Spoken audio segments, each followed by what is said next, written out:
Welcome once again. We are continuing on our techniques for this session, and we have we're still working on abstract expressionism for this month. And again, it is to simplify, distort, exaggerate, and basically these techniques are to help you actually enhance feelings and actions you're trying to express.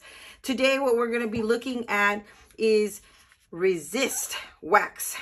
These are some materials: watercolor, tempera, and so here you can actually go around the house and see if you have anything that's waxy. And so this is what I found. I found a candle, and I found another candle, and actually, you know, I was thinking of this, and I'm gonna also do, let me remove this. Obviously, I missed somebody's birthday, didn't use it. So I'm gonna get that. But the other thing I was just thinking right now is that I actually we're gonna try this. And this, it doesn't matter what color. Let's try and figure out if this is gonna do it. So let's say I'm trying to figure out an emotion and a feeling, and I kind of want to do a secret code. And so what we're going to do is, in order to help me define which is a candle, what I'm going to do is I'm going to just do this. That way I know that I'm going to use this as a candle just to keep notes. And this is, a birthday, a B-day candle. And this is just, these are our emergency candles. This is for when the electricity goes out. So here I have the electric candle, and then I have Crayolas, and we're gonna Crayola and see how they work. I'm keeping this because what it is kind of like a secret code. Let's go ahead and we're gonna make all these marks here. All right, and so I have my candle, and I'm gonna just make marks. And this is with this. I'm going to also do the same thing. Now, this one's a thicker one. So let's see what happens. We don't really see here. A little bit here because it's a blue candle. And so here, I'm going to go ahead and do it. We're going to do it both and see how this yellow works out. I don't know. I'm going to do this one. And let me get kind of a yellow. And it's we're going to keep with the same theme. I'm going to do this color, and let's go ahead and get an orange and see what happens here. And I'm assuming it's going to come out. So it's kind of interesting. I don't know. So now materials, what we're going to use is, the best thing is like watercolors. So once again, we're going to talk about, this is my little watercolor set. H-E-B, you can get these $1.67. They're fantastic. I just want to save this for somebody in the classroom. And I need to pick up this. Come here. And so we can actually work with tempera paint also, but I'm going to keep it with watercolors. So bottom line is I'm going to come and saturate my my paints with water. So I put like 2 or 3 drops on this one. If you're using the one from H-E-B, you might want to actually add more because of the size. It's a lot bigger. If you have, my water's getting a little bit dirty. I have my drinking water there. So let's just see what happens here. And I think I'm going to use this time, I'm going to use a blue on this one. And I want you to see what happens. See that? And I'm going to go ahead and I'm going to add brown and see what happens. And so, see that? So it's almost like a decoding. Let me add a darker brown over here. So everywhere you actually made a mark, actually it doesn't come out. So it's going to be a white. I don't have black. Let me see if this one does. Sorry, guys, whoever's going to get this. Let's see what happens. I'm going to add water, and then I agitate. So I add clean water, a couple of drops, and then I do a little agitating. What happens usually, there's a little film. Now, let me see if ooh, much more dramatic. Do you see that? right there. So cool. Let's see this. I'm going to continue this. Oh, oops. I dropped this. My dog is on my lap. Okay, so again, here's this.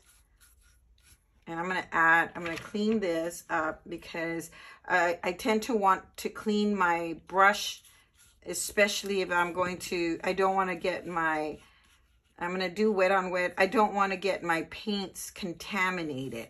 Ooh, how cool is that? Now that was my candle. It's a lot thicker. Actually, this worked really well too. So I know you all have some birthday candles. They work really well. Let's take a look at the Crayola. What's going to happen here? And I think what I'm going to do is get this darker green. Oh my goodness, I love this. Look at that. Remember, I did it with a white crayon and then a yellow crayon, and the yellow crayon also is like a drawing, and it's just popping out. How fantastic is that? I'm going to add this black. Oh, what's happening here? Does it come off? No, it doesn't. It's still there. It comes off slowly. Oh, wow. Look at that. It's like magic.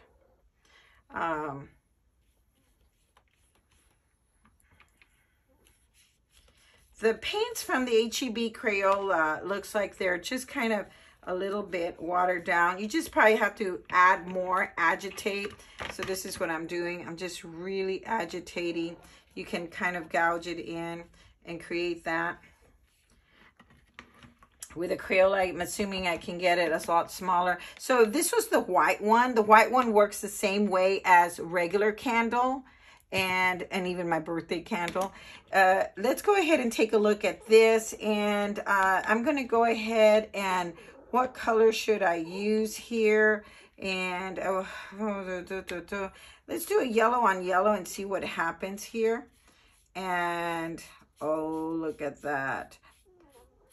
I kind of like that. Look at that. Kind of a really cool idea. I'm going to add another color to this.